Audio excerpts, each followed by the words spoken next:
podcast is part of the Sports Social Podcast Network.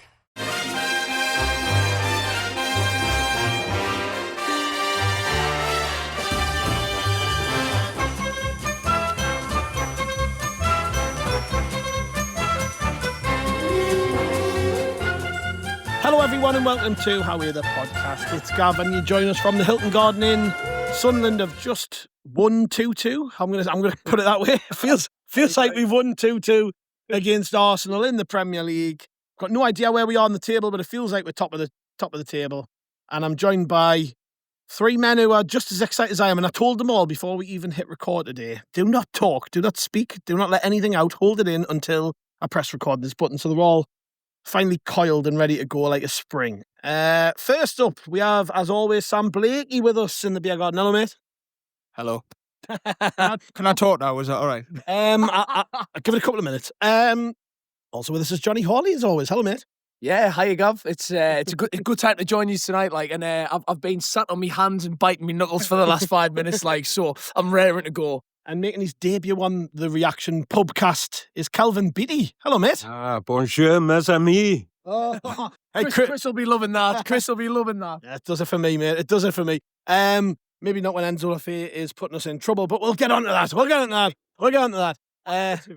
negativity tonight. Lads, I did tell you, do not talk until we hit record. And we haven't mentioned the match at all. But, oh my God, that was so good, Johnny. When I genuinely feel like we've just won. Absolutely. Do you know that last 10 minutes or so after Arsenal got the second goal, obviously there's a couple of minutes after they've scored where you're a bit flat and you're a bit like, oh, fucking hell, like we've let it slip.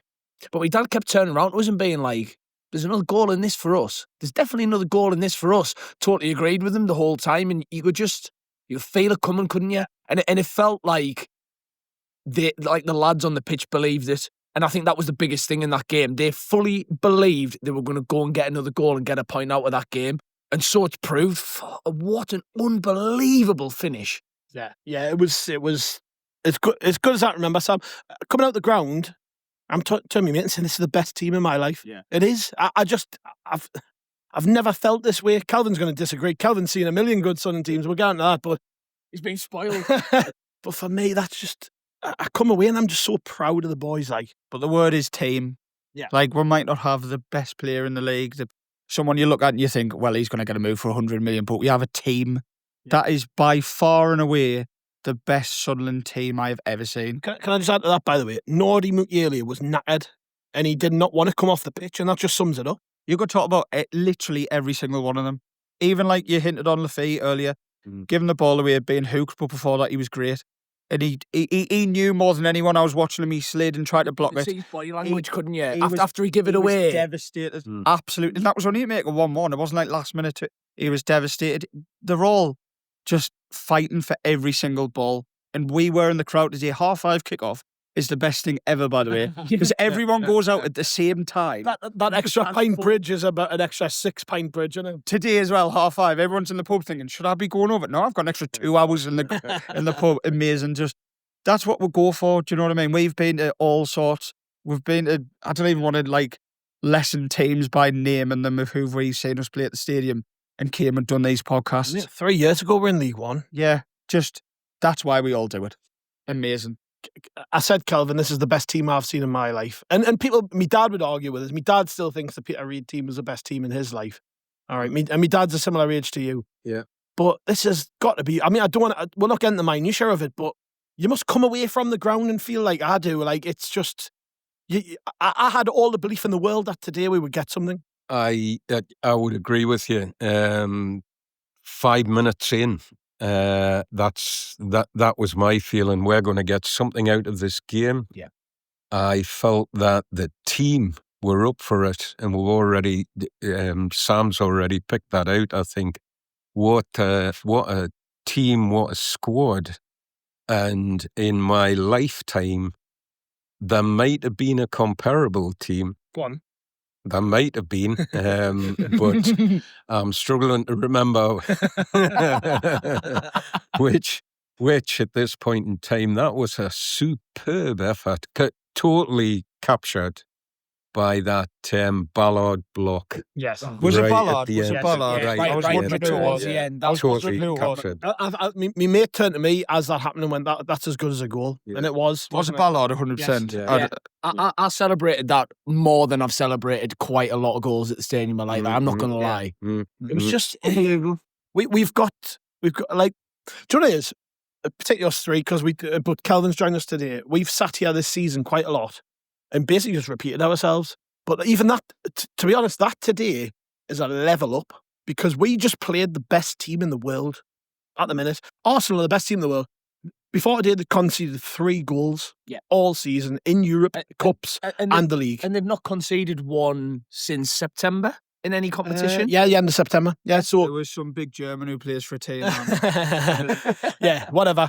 But like when you just put that into perspective, and honestly, there was times today where you can understand why they're flying. Yet we matched them, and I honestly think that where we more than matched them and probably beat them, Kelvin, was probably in that battle. I think we actually wanted it a little bit more than Arsenal. They might have more quality than Sunderland. I've got no problem admitting that.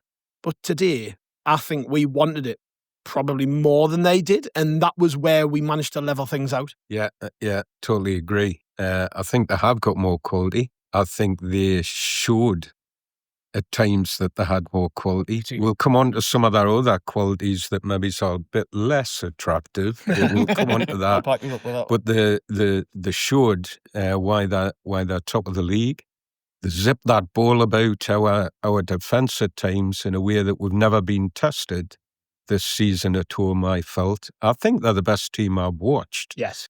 And Ellie said at Roker Park there. I was thinking about that. I was thinking about that team that I compares. see what they're bloody good if they manage to get back and play at Roker Park and all. They've done time travel as well as football. Declan Rice could probably cover Roker Park, to be fair. But you pick out some of their players. Declan Rice is a very, very good player, isn't he? Bukayo Saka as And well. Saka. I know he scored the goal, but aside from that, It's easy. They're good players. These are players at the top of their game, literally the best footballers in the world. Yeah. That's what we're talking. We're not just talking about, like last season. I was talking to me before the game. We're on about we're playing at 8 o'clock on New Year's Day again.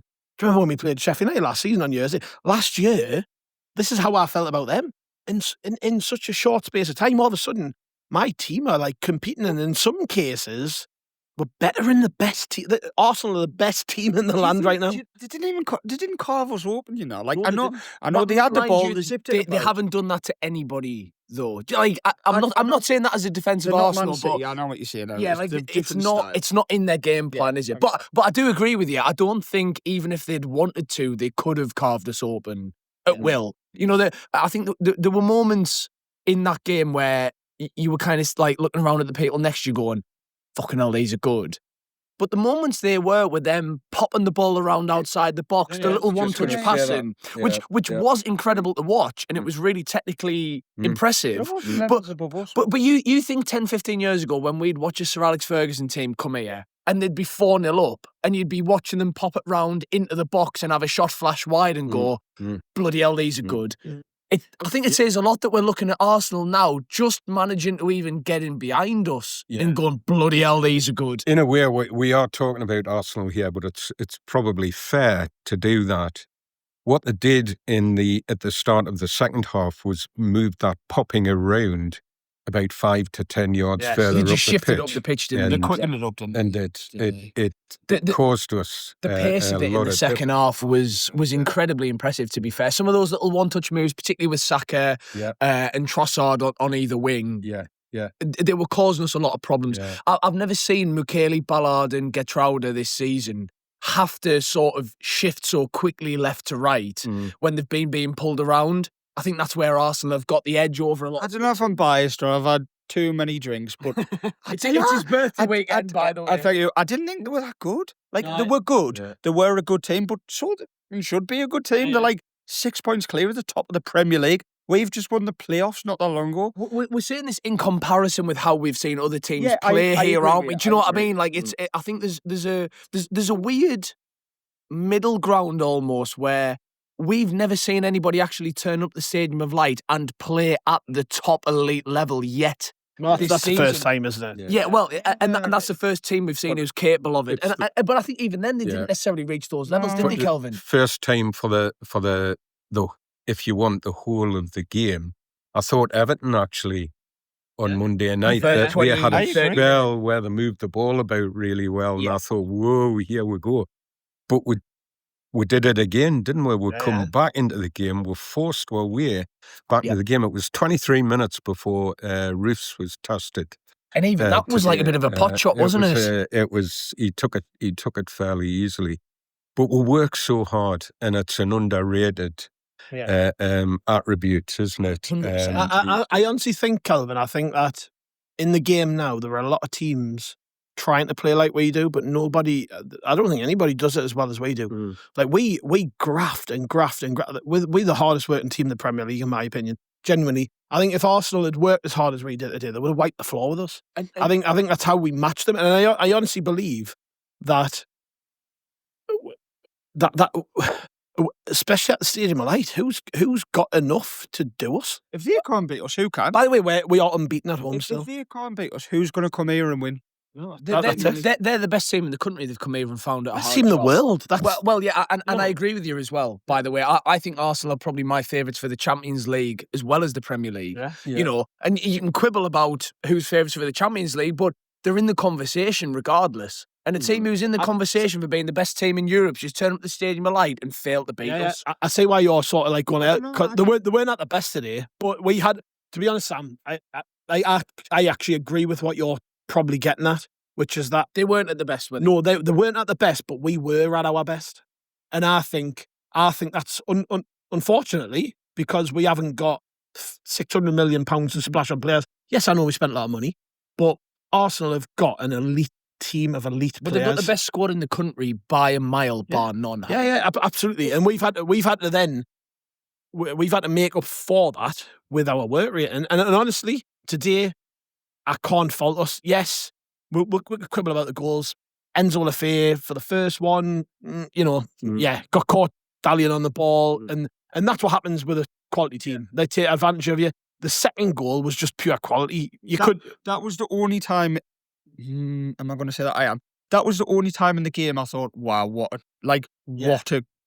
piece of football that is. Like, do you know what I mean? He didn't even, no backlift, edge of the box, 3-pin, top corner. Yeah, do you know what I mean? yeah. That was the only time I thought, fair enough. They're top of the league. I think it's fair to say that's the best goal we've conceded in 9 years. Yes, I agree. Yeah, probably. Yeah. And then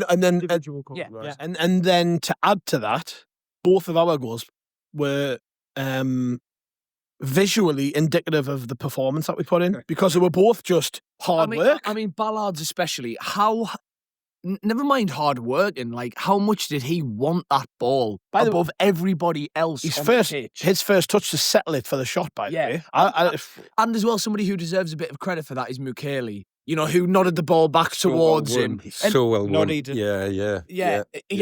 Noddy nodded it. But you bang on Kelvin. Like it was a bit of composure as well. I think to actually just instead of panicking and thinking, "Oh, I'll get this in the middle of the box," which is easy to do in that situation. He's seen Ballard. He's nodded it back to him, and then obviously massive credit goes to Ballard for the finish because he's the one who's actually put the ball in the net. But I think all around that spoke to a level of calmness among the squad that I think we as fans are not used to yet.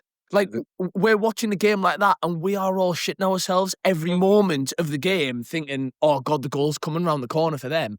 I think that goal was emblematic of how much our team has settled into the level that they actually play at. And they know they're good enough to withstand attacks and, to get through periods of pressure in a game. It didn't necessarily work 100% of the time today. Yeah. But I think they know, like, we're good enough if we're under the pump to get through it. And we as fans haven't quite caught up. But I think that was a good goal to sort of get us onto their level. Yeah. Can we just quickly say on Ballard that it wasn't even that long ago we were in the Championship losing games and we were saying, it's Mepham with 09. It's Mepham with 09. How does he get back in?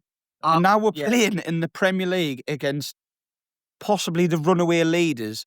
And he's just stepping up, and we all knew he would. I was worried at Wembley when Ballard came on. Do you know what a laughable sentence that is now? And by the way, Ballard He didn't even- Ballard anytime was 20-1 tonight. 20-1. Should have been less than that. 'Cause I And tell you now, if that was a Sunderland centre-back, ex-Sunderland centre-back in the opposition team, I'd have had 100 quid on them scoring. Everyone's focused on Xhaka tonight. He had a point to prove, and he's done it. And he's proven it. Like every game this season, when he's been involved, he's been head and shoulders literally above the opposition. Kelvin, I listen to you talk about Dave Watson quite a bit when you do the On This Week pods, right? And you're obviously still a massive fan of him. I can't remember many defenders like Dan Ballard who would die to win a header, would die to win a block. He's not as good as Dave Watson, but he is very, very good. And I was definitely one of the people at Wembley when Dan Ballard came on. I thought, we've lost something here. And he's just Glad you gone admitted that, Kelvin. 'Cause it would have from... been easy to pretend I'm the idiot. He just keeps defying the odds, and it's such an admirable quality, that, isn't it? Somebody that will just...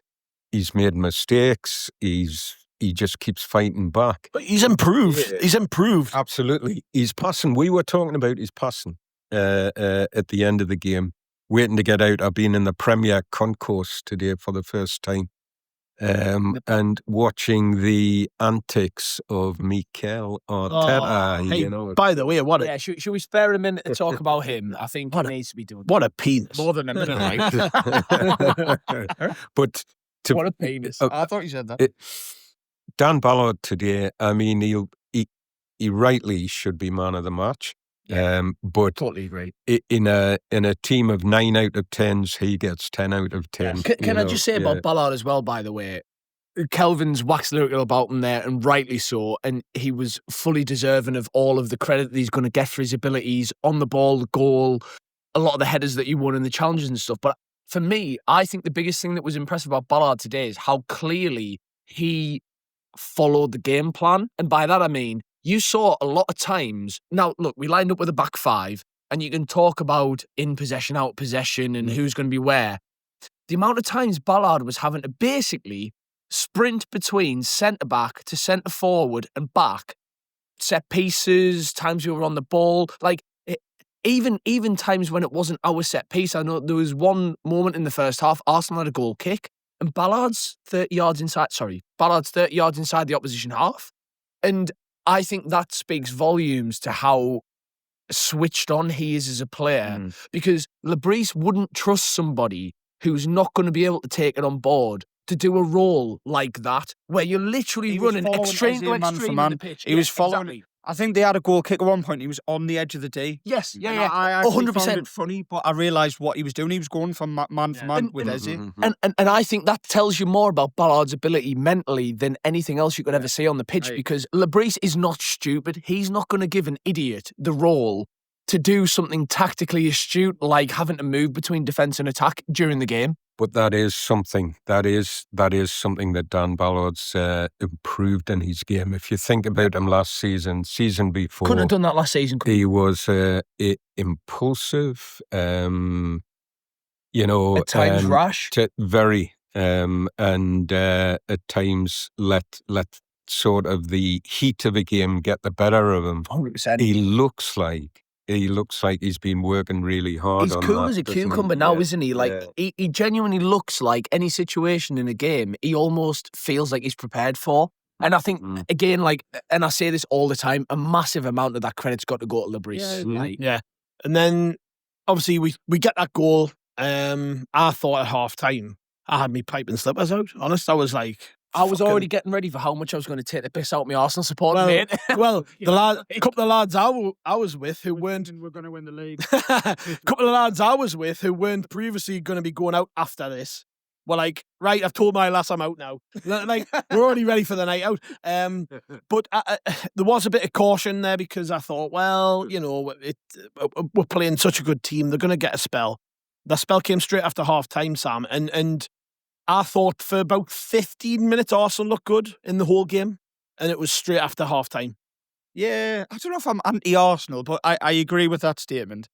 But I'd love to know what happens in that game if Lafay just passes about to Roos. I would love to know. He turned the wrong way, didn't he? And I love Lafay. We spent the last podcast talking for probably too long about Enzo Lafay, and I hope he doesn't change. And the fact that he is coming into the number 6 position, Arsenal at home, and trying to turn on the ball, fair play to him. It's going to work more than it's not. I agree. And I didn't even notice, but he was the one trying to block the shot.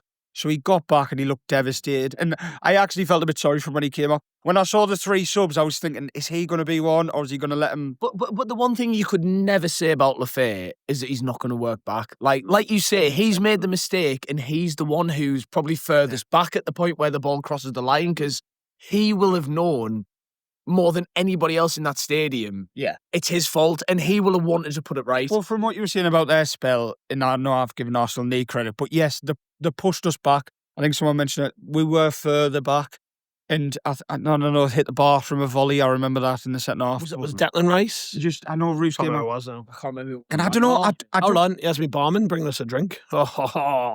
Interrupt this broadcast with a beer. And everything. Here's the Ibiza final boss bringing us a pint. You're joking us. Are these extra pints? Thank you, Matty. I didn't know you were here, mate. I would have got you one. No, you're Apologies, already. Pat. Yeah, he's got me a Guinness. Thank you very much. Matty, I must say, I love you extremely a lot as a human right I now. love Sunderland, to be Matty, I was making a good point there, but Are you bored of their cracking there, by the way? How, Matty, come and join the crack. honest. The GAN, so Go on, get yourself the podcast, mate. Yeah, here's my mate. Down This is how much we're enjoying this one, listeners. We're literally just inviting random people. It's not. Well, he's not random. I'm He's not been. random, am I, Johnny? This was wink, this- wink, this- wink, wink, this- random people. My pal, yeah. We're just talking about how much we love Sunderland. Aye, yeah. now Everything to do with it, isn't it? Aye. Specifically after the mistake in for the goal. How well did he respond to that? Aye, he's brilliant, mate. Like, one player in the team who you wouldn't expect to make a mistake like that is him. He grafts his arse off every game. He's just brilliant. He just embodies what we're about at the minute, doesn't he? He's quality. They're all quality. Like, every single one of them. Like, they're all bought into Sunderland. They're all fighting at the. I mean, there was one point I noticed after we scored the equaliser. Remember, the ball went up in the air, and Mookie Haley must have ran about 20 yards ahead of the ball, man. It's just brilliant, man. It's just brilliant to watch. Like, you cannot say anything. You're running out of words for them. But what you were saying there is, like, you can have all the quality in the world, but it's every single person who steps foot on that pitch in red and white is in it together. Do you know what I mean? Like, look at Brobbey. He's not I played. was just about to get. We'll get on Can it. we- won't we? No, actually, we'll ignore that. Right, their second goal was a minute, whatever. That. He's been lucky now that I'm thinking about it. You can tell Gav's had a robot pint. Honestly, though, that by Brobbey for me was What actually happened? Because he just hid his cell at it, didn't I he? don't know, but it was Did he class. kind of? I haven't seen it back, but he it felt to me like he kind of backheeled it in midair, but it might not be that good. I don't know. Can anyone remember it? I think he's stretched for it. I think the ball comes in, he gets headed up, and I think him and the defender are stretching for it in the tussling, which is why I think it's I don't know, it's one of them. But basically, that's why they're appealing, because they think that he's pulling back or whatever. But I think that's what I was going to say the only thing specifically that I wanted to say about this goal is I was convinced that was going to get ruled out for VAR. That's just because you're a Sunderland fan. You're pessimistic. Well, yeah, but like the way that he went up for it as well, it looked a bit clumsy. It looked a bit. So I was scared. Yeah. But then thank God the referee never went back to it. Well, it's probably the only time in the match where the ref didn't. Oh, he was shite, wasn't he? By the way, probably It's Craig Pawson, that's why. Can you swear on this podcast? Yes. Prick. Well, I tell you now, people sat round me in the East Stand know what I think of Craig Pawson, because I wasn't quiet about He it. got booed before kick-off, and I was like, oh. Because he's And then I done shit, realised- mate. Because he's shit. It's not a good look, that, booing the ref before kickoff. What I will say about Brobbey's goal, I'm not sure that we've got another player in the team that could have withheld the pressure, and he hooks the ball. He's following the ball. The ball comes into him, and he hooks the ball with his it's like the outside foot, the right foot, I mean, from what I could see. If he's caught it on He's- purpose, yeah. that's an unbelievable I- finish, isn't it? Well, my reading of that was that's exactly what he did. And But- I think you must be right, because if you weren't right, Mm. VAR would have ruled it out. VAR Wouldn't they? You know what I mean? and Like the if he referee. hadn't got to it first, it had to have been a foul because his foot was that But high. also, we're only 11 games in now, and how many minutes has he played? And he's got maybe 2 of the moments of the season. Like, we could be looking back at this. 90th minute equaliser against Arsenal and an assist for a last minute winner against Chelsea. There was an Arsenal fan outside the ground reckoned it was daylight robbery. Ah, here we go. It's not a podcast with Kelvin without one of them, is it? Nice to see you, lads. I've got it. You better not be. No, but in all seriousness, that I mean, just to summarise, I can't wait to go out. We're out, Matty, aren't we? I don't know if you Sam, you're definitely out. You're always out. I'm leaving my car at the back. Aye. You are. Sam's out. Johnny, are you out? If one of you fancies taking us with you, I'm out, like. Aye. And Kelvin's here for the night, aren't you? I need to go. I'll take Calvin. In all seriousness, just to summarise, right? Tonight, that's one of the great all-time Premier League Sunderland performances. The atmosphere was unbelievable. The atmosphere in the last probably 7 or 8, I don't know how many it's been, 7 or 8 home games has been as good as I've ever remembered. I can't remember, even going back to the Peter Reid days and Roy Keane and all the rest of it, it wasn't that good. Do you know why? Because that stadium was full. Every single one of us from minute 1 was fighting for every single fucking ball. It was just unbelievable. And honestly, I just love this team. I can't wait to see where we go from here. The sky is the limit. If we can play like that against the best team in the world, there's no one to fear in this league. Nothing. If they are by far and away the best team in this league, we have got absolutely nothing to fear at all. Correct. Just want to say a little bit about the crowd, back you up on that, Gav.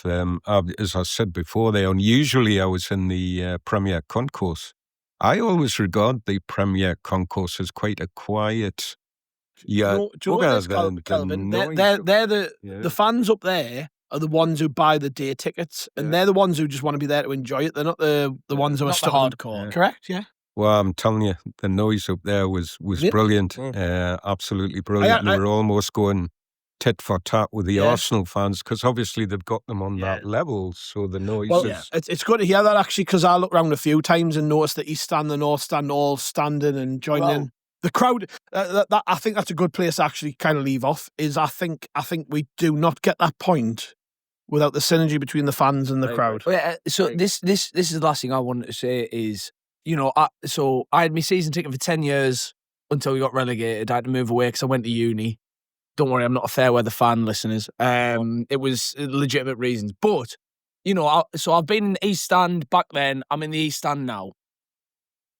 In the East Stand back then, even when we were good in the Premier League last time, the earlier Steve Bruce days, the start Martin O'Neill. I think good's a stretch when we're comparing it to now. But I know what you mean. When I say good, what I mean is not complete shit. But like, even when we were half decent, the atmosphere, the atmosphere in the East Stand was terrible. And I think at least a good part of that was because you would look at the team on the pitch and you would see that, like, even when things were coming off, it wasn't like this. It wasn't like this team where you've got 11 players giving 150% for everything, and the lads on the bench and the manager. This season, I've not been to a single game, even the Monday night against Everton, where the atmosphere is a bit worse, because obviously it is, because it's a Monday night, no one's been out on the drink. Even on a Monday night, these stands get up and singing now. You know what I mean? Like, everyone's bought in. Exactly. Back in the day, the thing was, the East Stand will never sing. Even against the Mags, the East Stand will never sing. Now, East Stand's up 6-7 times a game, and it's all because of the team on the pitch. There is, like, the word I use is symbiosis. You've got the players... The relationship between the team and the fans. Reacting to the fans, reacting to the players, and it just gets going, and the whole thing ramps up. Just want to say it's like a slightly negative thing, this, but we're not ending on this then. I don't want to end on a negative thing, but I do want to say this because I was roaring it at the top of my voice at one point. We've got this epidemic in football at the moment of namby-pamby divers. Arsenal are terrible. I mean, we've maybe got one or two who go maybe down. Maybe like a Ronaldo or Isidore. He gets a touch and he goes down Isidore.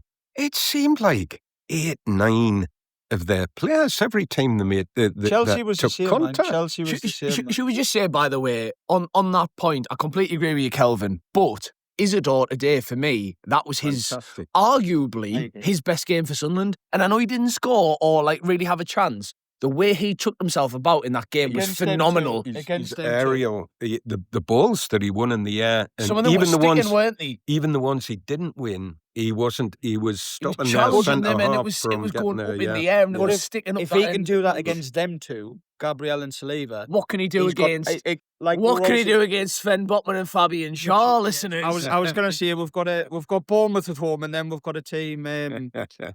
Somewhere in the bottom half, I'm not sure Thanks where. for jumping in, Johnny. 'Cause I Is didn't that know- the next 2 home games? Next 2 home games is Bournemouth and some Go on, 4-letter words. You were going to say the C word there. I would have if Kelvin wasn't here. Right. Anyways, we are going to enjoy the rest of our night. We've got a more comprehensive review in the morning, which I'm meant to be on with Chris and Jeff Brown at 7:30 in the morning. So listeners, it might just be Chris and Jeff Brown. Well, you'll find out after you hear this, I'm sure. We're about to watch the highlights of the game because Matty's got it on his phone. That just means to say thank you very much, everybody. We'll be back with another pod tomorrow. We'll see you then.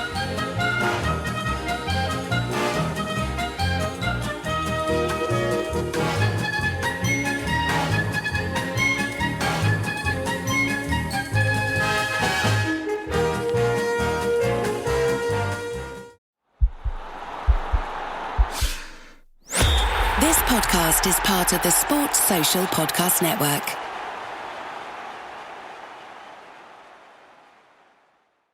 Grabbing the holidays by the boughs with Duluth. Step 1. Hire a mall Santa to handle snow removal. Ho, ho, ho! My sciatica! Step 2. Hit Duluth Trading and load up on fire hose pants, buck naked underwear, pocket pack bibs, free swinging flannel, and all kinds of ingenious gear you won't find anywhere else. Grab the holidays by the boughs and shop Duluth Trading. Online and in store.